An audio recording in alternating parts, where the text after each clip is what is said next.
Podcast Votorantim Cimentos. Olá, tudo bem com você? Eu sou Jaime Alves e este é o podcast Votorantim Cimentos. Neste episódio, vamos falar sobre economia circular. A economia circular se contrapõe ao modelo clássico chamado linear, este em que nós acostumamos a extrair matéria-prima da natureza, produzir o produto e descartar no fim da vida útil dele. O modelo circular tem o objetivo de fazer com que tudo retorne para a cadeia de produção. É um looping, uma repetição. Com isso, a extração de recursos naturais é reduzida, assim como os custos nos processos de produção. A Votorantim Cimentos pratica a economia circular. Quem vai falar com a gente sobre isso e trazer alguns exemplos práticos, além de detalhar os benefícios da economia circular, é o Fábio Cirilo, coordenador de sustentabilidade da Votorantim Cimentos. Votorantim Cimentos. E bora para a entrevista! Fábio, obrigado por aceitar o nosso convite para essa entrevista de um assunto tão importante e que você conhece bem. Para começar, o que é economia circular? Olá, Jaime. É um prazer estar aqui com você e falar desse tema que é tão importante. Acho que vale a pena a gente pensar no que é economia linear primeiro, né? O modelo econômico que a gente conhece hoje, quer dizer, onde você extrai matérias-primas, transforma essas matérias-primas, gera um produto e no final isso gera um resíduo que vai para um aterro, coisa desse tipo. A economia circular, ela se propõe a fechar esse ciclo, que você não tenha resíduo, né? Ou seja, o resíduo de uma indústria vira matéria-prima para uma outra indústria, né? Então você fecha esse ciclo, né? Você se propõe a desenhar produtos, né, e serviços que mantenham esses materiais em ciclo fechado dentro do processo produtivo, sem a geração de novas perdas e resíduo. A economia circular ela está inspirada na natureza, né, nos ciclos biológicos. Se você olhar para a natureza, não existe resíduo. O resíduo de um animal ou né, o fim de vida de uma árvore, quer dizer, ela alimenta uma nova cadeia, né? Isso está sempre recirculando, né? Essa energia e esses materiais em ciclo fechado sem a geração de novos resíduos. Certo, Fábio, mas afinal, por que a economia circular é tão importante?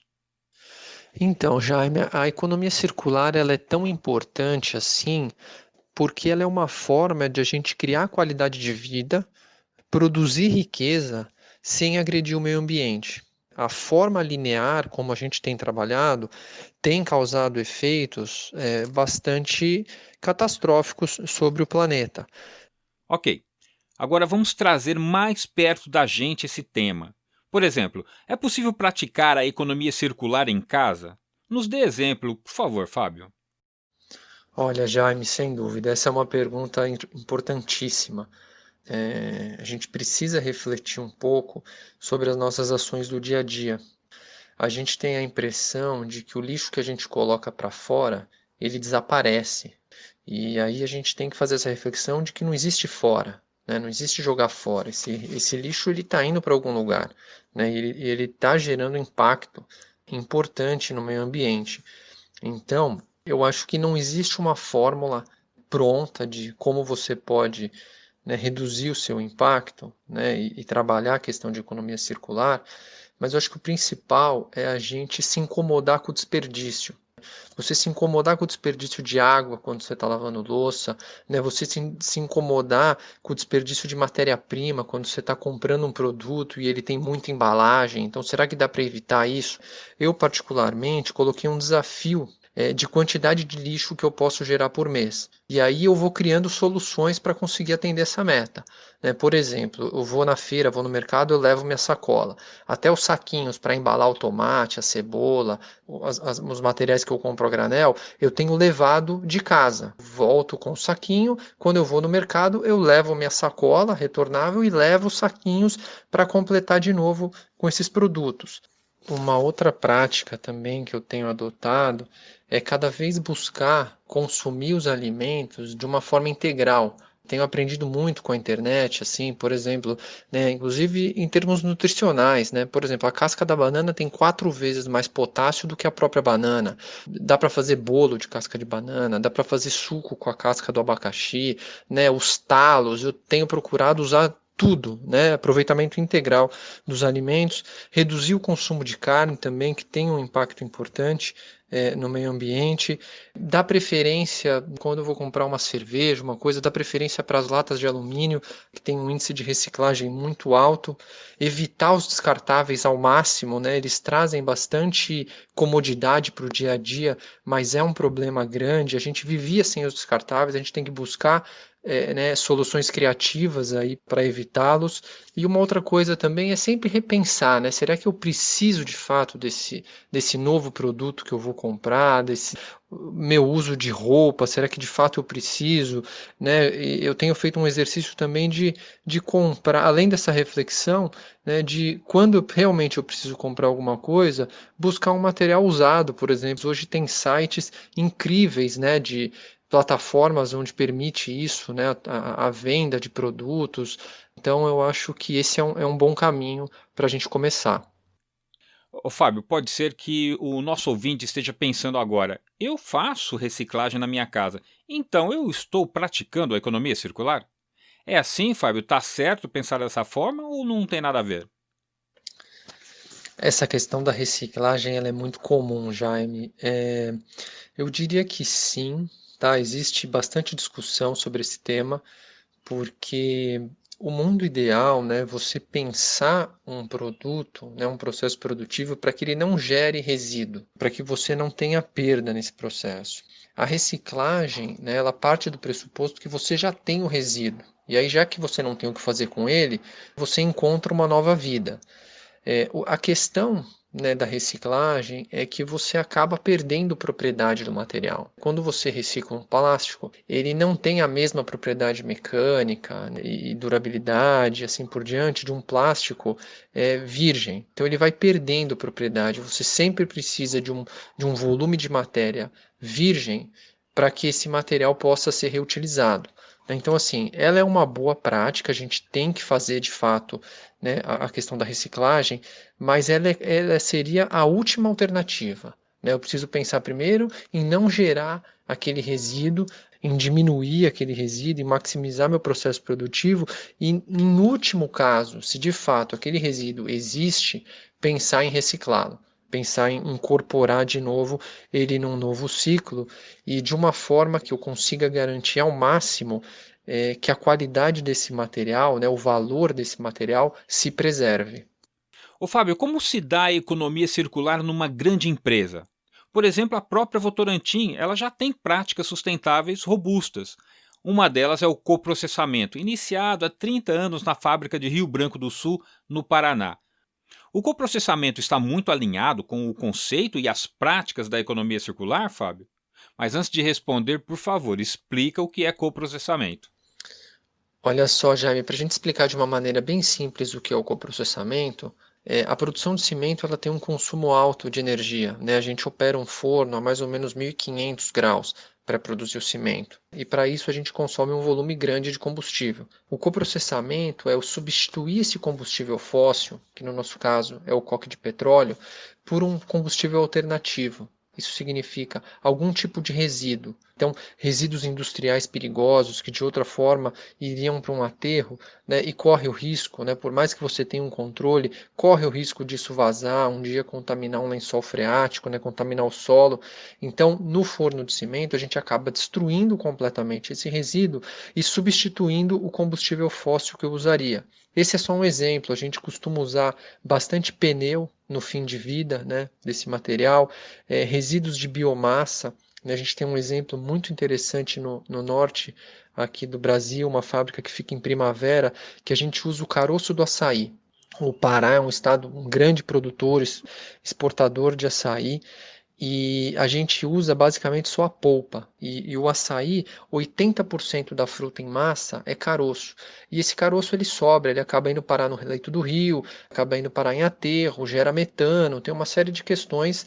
E a gente hoje captura esse caroço, a gente faz uma pré-secagem e usa ele como combustível, como uma biomassa, um combustível que tem emissão zero de carbono, porque ele está em ciclo fechado, né, uma biomassa.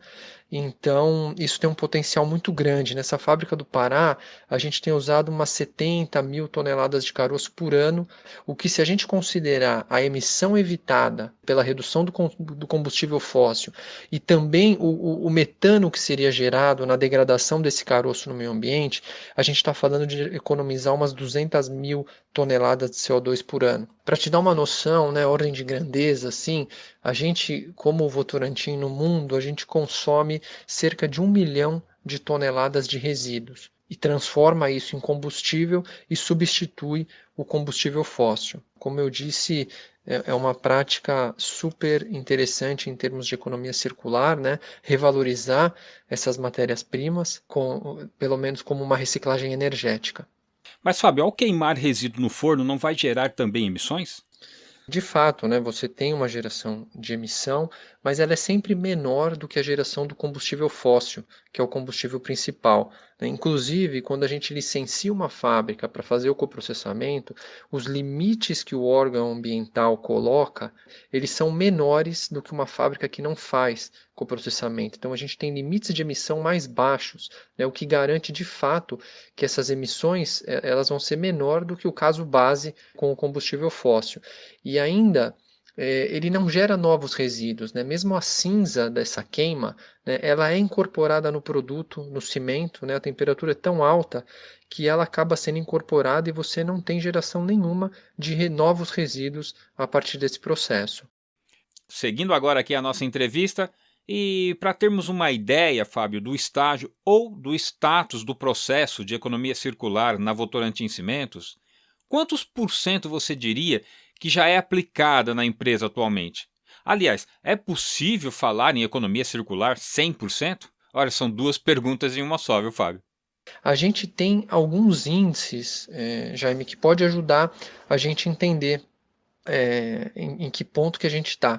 Por exemplo, a gente falou há pouco do coprocessamento, né? Hoje, no mundo, a Votorantim substitui 22% do combustível que ela usa por combustíveis alternativos. Então, em termos de consumo de energia térmica para os fornos, a gente poderia falar em 22% de circularidade, sendo que a gente tem metas, né, e projetos para avançar bastante nessa frente. A gente tem também uma boa prática circular da indústria, né, é o reuso de subprodutos de outras indústrias.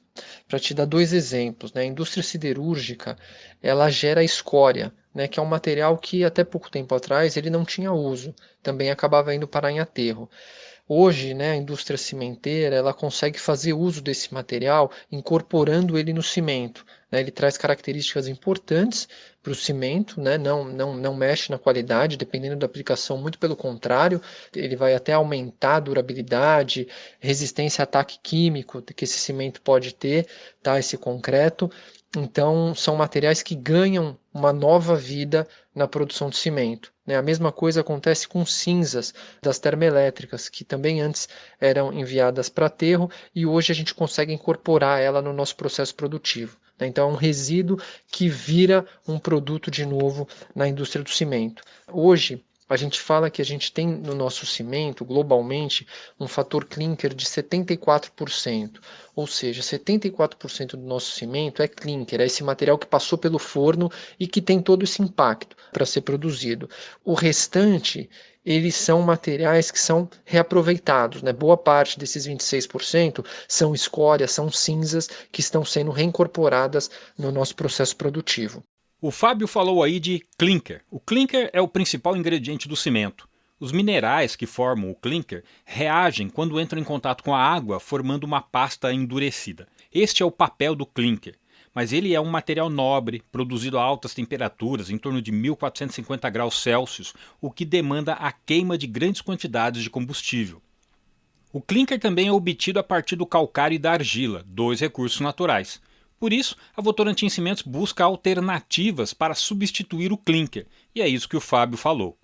Mas seguindo aqui, Fábio, nos dá outro exemplo de economia circular nas práticas da Votorantim Cimentos, por favor. Um outro bom exemplo que a gente tem, Jaime, é a questão do calcário agrícola, né? A Votorantim hoje ela trabalha essa questão dos insumos agrícolas. É um material também que é totalmente circular. Para explicar o porquê, a gente, né, o principal matéria-prima para o cimento é o calcário. Agora, acontece que parte desse calcário, às vezes por um teor muito alto de magnésio ou alguma outra coisa, ele não é bom para o cimento, né? Ele pode ter impacto para a produção do cimento, na qualidade do produto. Então, esse material ele era estocado em pilhas, né, que a gente chama de pilhas de estéreo. E aí a gente percebeu que, na verdade, esse calcário que não serve para o cimento, ele é um produto de alto valor agregado para a agricultura, para fazer calagem, quer dizer, você neutralizar, né, a acidez de solo na agricultura, que é uma prática agrícola reconhecida, inclusive por aumentar a produtividade no campo. Então, no fim das contas, né, você está pegando um material que não era utilizado, transformando num novo produto. Então, a gente tem não só a questão, né, ambiental, mas até uma questão econômica, né, de revalorização de uma matéria-prima e trazendo um impacto super positivo, um produto de alto valor agregado para o campo. Por exemplo, essa questão do magnésio muito alto para a agricultura é excelente, né? O magnésio ele é um dos micronutrientes que as plantas precisam. Então, você acaba transformando um resíduo em um novo produto de alto valor para algum outro negócio. Votorantim Cimentos. Estamos falando com o Fábio Cirilo, coordenador de sustentabilidade da Votorantim Cimentos. Fábio, quais são os próximos passos da economia circular na Votorantim Cimentos? Como a gente tem falado, Jaime, a indústria ela tem essa série de práticas, né, de circulares que eu comentei aqui, que se diferenciam até de outras indústrias, mas existem grandes desafios à frente quando a gente olha para essa cadeia de construção como um todo. Um bom exemplo disso é a questão de resíduos da construção. Hoje, no mundo, né, se estima que mais ou menos 50% dos materiais que vão para aterro são resíduos de construção. É concreto, é tijolo, é cerâmica, é madeira, né, são esses produtos de demolição que acabam indo parar em aterro. E hoje a gente não tem bem desenvolvida essa cadeia de reaproveitamento desses materiais. Para te dar um exemplo, né, de onde é possível chegar, o Japão hoje ele recicla 99% do resíduo da construção. Então, é possível. Existem desafios, questões logísticas, questões de organização dessa cadeia, segregação, triagem desses materiais, mas é possível avançar e a Votorantim ela tem olhado para isso. Então você pode detalhar um pouco mais sobre como a Votorantim Cimentos pode avançar nas práticas de economia circular? Para te dar alguns exemplos do que a gente tem feito.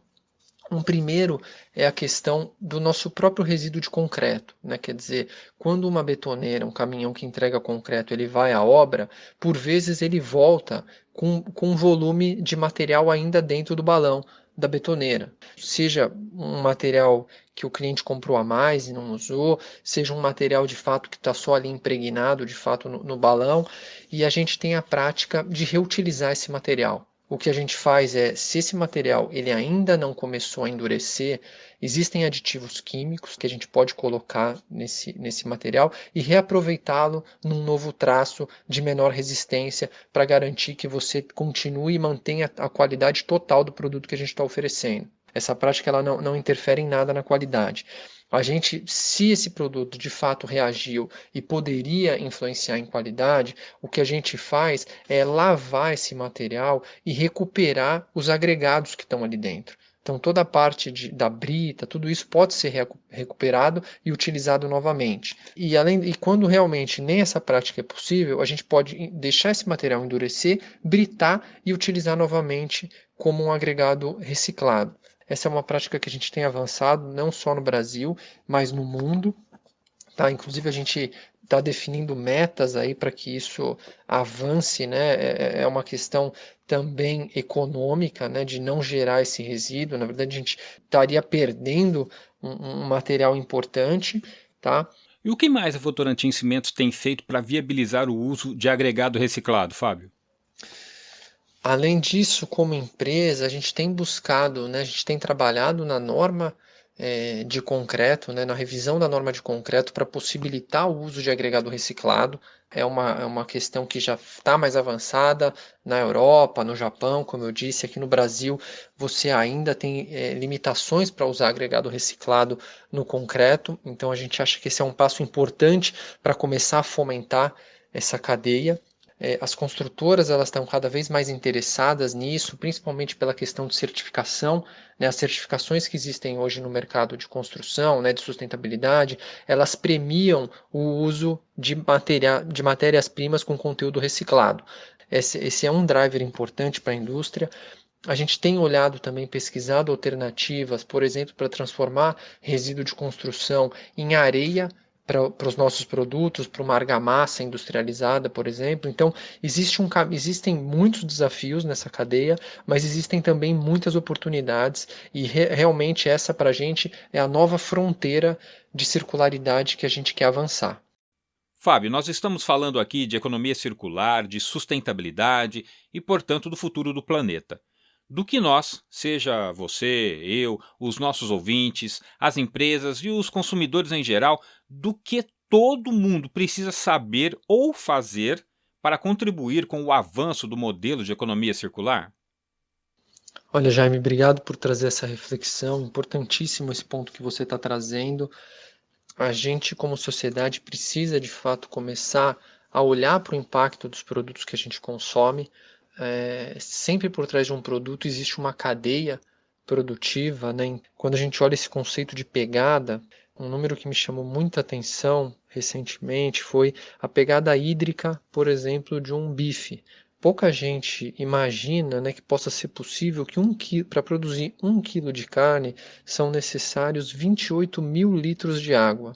Né? Se você colocar toda a água que foi consumida pela soja, pelo milho, né, para transformar isso em ração, aí depois todo o processo produtivo em si, né, dos outros insumos, enfim, né, se você olhar toda essa cadeia, são 28 mil litros. Então, tudo que a gente consome tem muito impacto por trás. E eu acho que chegou, de fato, num ponto que a gente precisa ter um compromisso, principalmente com as gerações futuras. A gente está enfrentando desafios importantes, né, relacionados à sustentabilidade. Talvez o principal seja a mudança climática, que pode mudar, né, drasticamente a forma como que a gente vive, né, no planeta. E esse compromisso, né, é um compromisso ético, na verdade, com as gerações futuras, né, e com a biodiversidade que divide esse planeta com a gente. E eu acho que a mensagem, né, principal que a gente tem que pensar é que um mundo mais sustentável é um mundo muito melhor para todos nós. A gente está falando de um mundo mais limpo, água limpa, ar puro, nossa saúde depende disso, né? Então, essa é uma reflexão, né? Isso está sendo discutido, isso está na pauta global e a gente vai ver que a pressão sobre as empresas, sobre a sociedade como um todo, vai ser cada vez maior para atingir esses objetivos que a gente tem enquanto sociedade. Fábio, obrigado, eu adorei a entrevista. Foi muito esclarecedor tudo que você nos trouxe aqui sobre a importância da economia circular para a sustentabilidade. Muito obrigado e até a próxima oportunidade. Agradeço mais uma vez o convite, Jaime, para participar dessa conversa, né? Excelentes pontos aí que a gente pôde abordar, tá legal? Fico à disposição aí para a gente continuar esse assunto e agradeço a todos os ouvintes também.